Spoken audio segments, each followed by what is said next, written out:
Hey, how we doing everyone? Welcome back to another video on the awesome Kawasaki Z900. Now today we're going to be comparing this motorcycle directly to my ZH2. Now this is kind of the little brother to the ZH2 in a lot of ways. There is no Z1000 anymore. Well, there is the SX model, but there is no naked in between the 900 and the ZH2. So let's jump on and let's see what the differences are between this and the ZH2 in terms of the riding experience. Because I think a lot of you might actually be surprised with my thoughts on this. On the spec sheet, huge difference. Huge difference. You're talking 75 horsepower, you're talking 40 Newton meters of torque at least. But the riding experience of the Z900, honestly, for street use is pretty damn comparable, at least from the experience that I've had.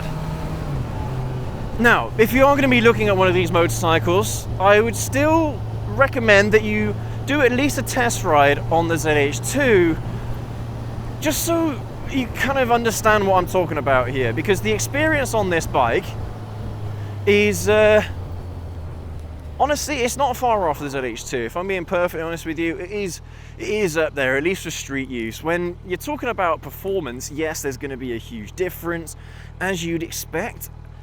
But to be fair, the difference isn't quite as big as you might expect. Now, I know you are sacrificing quite a lot. With this bike, if you're comparing it to the ZH2 and you're looking to buy one of them, you are going to be giving up on a lot. Even though this is the base spec model, Z900, my ZH2 is also the base spec model, and there is quite a difference in terms of the electronics package that you get and the features that you get on that bike compared to this one. But if all you need is a motorcycle, if all you're looking for is a motorcycle where you can have loads of fun on, well, for me, arguably, the fun factor is pretty similar between this and the ZH2. If I'm being brutally honest here, the riding experience isn't too far off. The only difference is power in the mid-range to the top end RPM. That's the only real difference that I'm seeing anyway when comparing these two motorcycles. But of course, if you're someone like me and you want the latest and greatest stuff, you want, I don't know, you want that peak horsepower, you want that 200 plus horsepower, then of course the Z900 is never going to get you there. But you are going to be paying a hell of a lot more for that extra horsepower. Honestly. And the fact that this bike here is significantly lighter, the Z900 is significantly lighter than the ZH2, it feels so much nicer to put around the corners, and you can put around the corners this bike pretty fast. Was that grammatically correct just there? You can put this bike around corners pretty quick. It doesn't feel like a lump that you're trying to move around, especially when you're doing the slow speed stuff.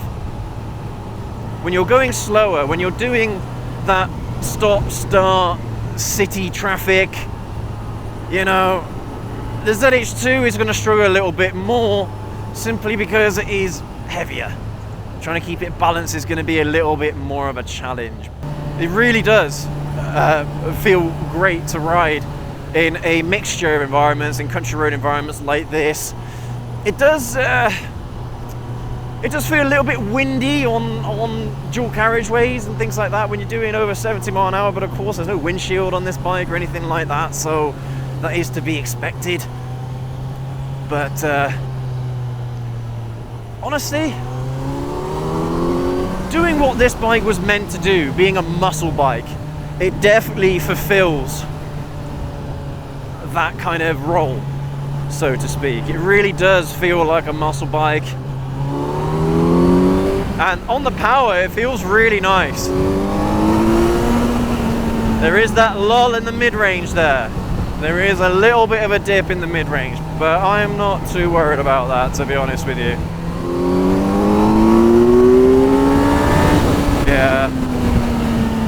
has a lot to offer. There's the Z900, honestly, at quite a discounted price, if I'm being totally honest with you.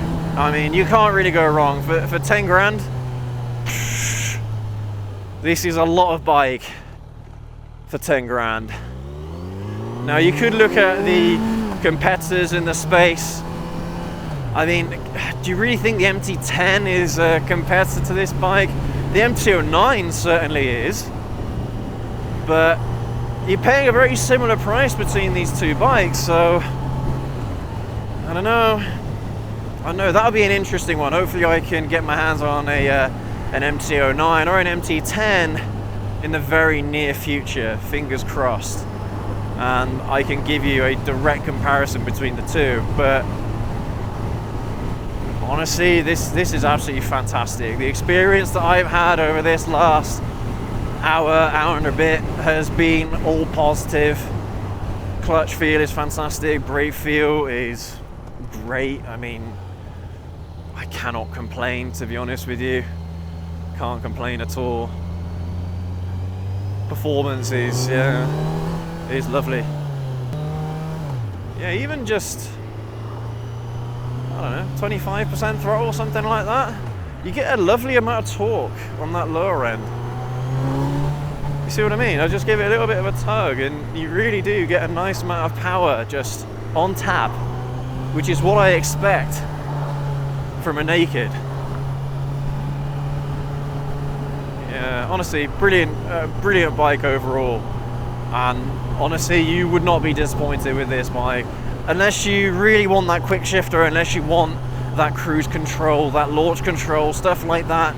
Unfortunately, you're not going to be able to find it on a motorcycle at this price point. But at the same time, you could make the argument that you don't need it.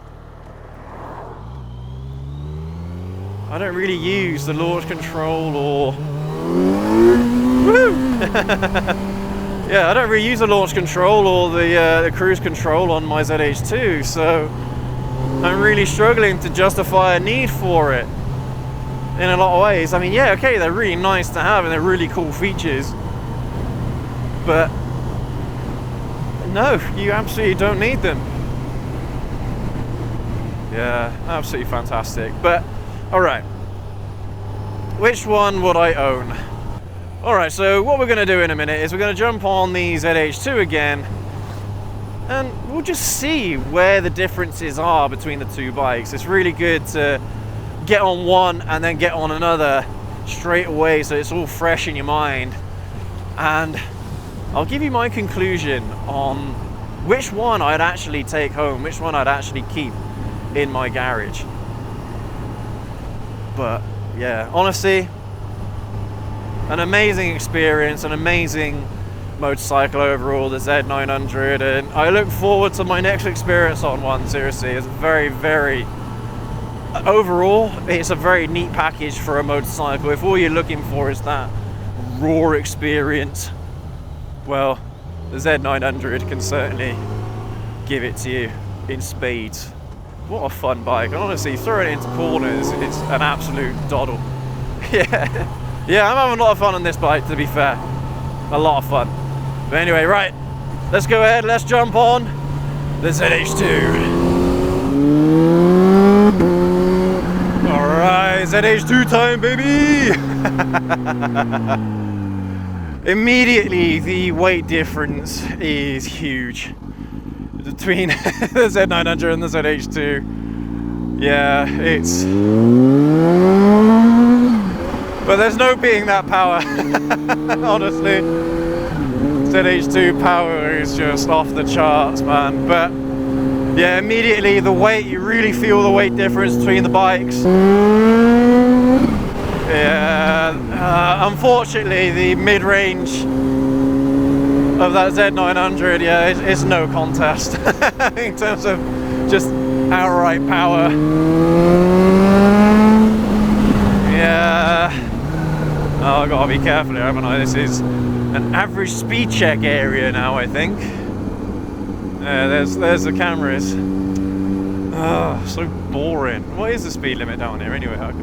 See, they should have a sign here saying what the speed limit is, right? Okay, 30. All right.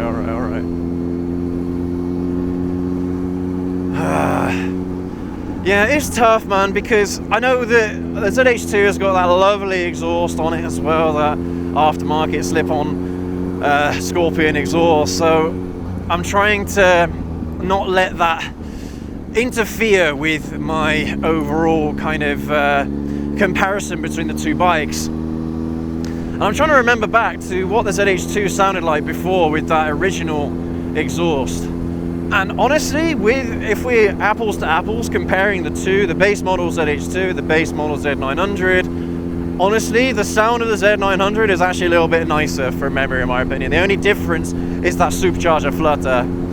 I love that supercharger flutter on the ZH2. I absolutely love it. It's one of those endearing things that, endearing quirks of these supercharged bikes. You really hear it sucking in. You really hear it. And the fact you can hear it over an aftermarket exhaust as well, yeah, it's lovely, absolutely wicked. But let's try and take that out of the equation, because it shouldn't play too much of a part in, or it shouldn't have too much influence in which one of these bikes I would take home with me. Looking back at both these bikes, they're actually quite similar in a lot of ways. The ergonomics are pretty much exactly the same, and 0 to 60 and quarter mile times are quite comparable, to be perfectly honest with you. But there are some differences that might be more important to you, and they are a little bit more important to me. Things like the quick shifter, for example, it's one of those things that once you've experienced a quick shifter, you can't really go back. You really notice it when there's a motorcycle that doesn't have a quick shifter. But even on the dashboard as well, there are a lot of extra options on the display, just customizability, the look and feel of the dashboard you can change on the ZH2, whereas you can't on the Z900. And the seat is a little bit different. The Z900 does have a nicer and softer seat, as I mentioned in my first impressions video. And I know that's not really going to be a deal breaker for a lot of you, but it's just something to keep in mind. This is really tough, but honestly, my ZH2 experience has been sublime. I absolutely love this bike. And as much as the Z900 is absolutely brilliant, it's absolutely fantastic in a lot of ways. And the thing is as well, is that if I hadn't ridden the ZH2, I think I'd be really happy with that Z900. But the ZH2 stole my heart a long time ago, and it continues to do so. This is pinnacle. This is peak Kawasaki engineering. So of course you'd expect it to be better. And it is. Unfortunately, as sad as that is to say, the ZH2 is better. The thing is, I really don't think that if they had the Z1000 still, if it would have made much of a difference. But remember, the Z1000 is basically a Z1000 SX, right? It's just the sport touring bike with fairing. So if you wanted to have a go on what a Z1000 would have been like, well, they're probably not too far off. They're probably not too different from one another. They're both the same engine, same everything, same performance. And even then, if we had a Z1000, even then, this would still take the cake for me. This ZH2, yeah, it had to be the one I would end up taking home. But I will say that the lightweight nature of the Z900 is honestly really refreshing for me, and it's one of those experiences that I'm going to remember going forward, because even though I have a ZX9R at home and it's supposed to be a little bit lighter than the Z900, I think because of the shorter wheelbase, that Z900 feels even more nimble than my ZX9R. So honestly, absolutely fantastic experience. And of course, the budget differences between these two bikes is absolutely massive as well, so that's something else to consider.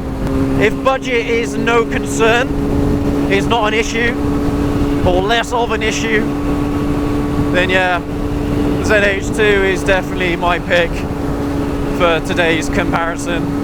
And I think you all knew that was coming. As much as that Z900 is a fantastic machine, they're honestly really fun bikes, and at the budget that the price that they're at, they're killer of a deal. The Z900 right now, if you're desperate for one of those bigger bikes.